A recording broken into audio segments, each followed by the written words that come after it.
સુશાસન દિવસની ઉજવણીના ભાગરૂપે વિકાસ કાર્યોનું ઉદ્ઘાટન અને ખાતમુહૂર્ત કરાયું. પૂર્વ વડાપ્રધાન અને ભારત રત્ન અટલ બિહારી વાજપેયીની જન્મજયંતિ સુશાસન દિવસ ઉજવણીના ભાગરૂપે નડિયાદ પોદાર સ્કૂલ તરફ જવાના રસ્તે રિંગ રોડ કેનાલ ખાતે નવા વિકાસ કાર્યોનું ઉદ્ઘાટન અને ખાતમુહૂર્ત કાર્યક્રમ યોજાયો. આ પ્રસંગે પૂર્વ વડાપ્રધાન અટલ બિહારી વાજપેયીની જન્મજયંતિ નિમિત્તે તેમને પુષ્પાંજલિ અર્પણ કરવામાં આવી હતી.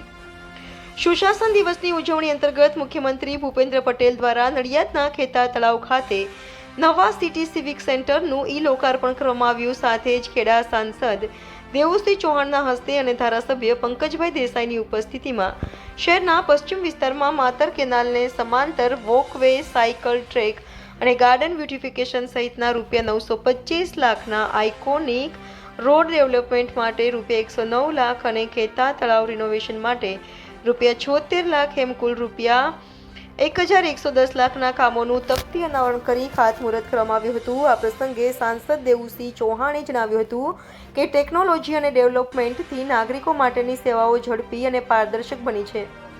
આજે કનેક્ટિવિટીની સુલભતાને લીધે સરકારની સેવાઓ તમારી આંગળીના ટેરવે આવીને ઊભી છે. આ કાર્યક્રમમાં સાંસદ દેવુસિંહ ચૌહાણ, નડિયાદ ધારાસભ્ય પંકજભાઈ દેસાઈ, નડિયાદ નગરપાલિકા પ્રમુખ કિન્નરીબેન શાહ, અગ્રણી અજયભાઈ બ્રહ્મભટ્ટ, નગરપાલિકા ઉપપ્રમુખ કલ્પેશભાઈ રાવળ, કારોબારી ચેરમેન પ્રવીણભાઈ બ્રહ્મભટ્ટ, પ્રાંત અધિકારી નિર્ભય ગોંડલિયા, નગરપાલિકા ચીફ ઓફિસર રુદ્રેશ હુદડ સહિતના મહાનુભાવો અને નગરજનો ઉપસ્થિત રહ્યા હતા.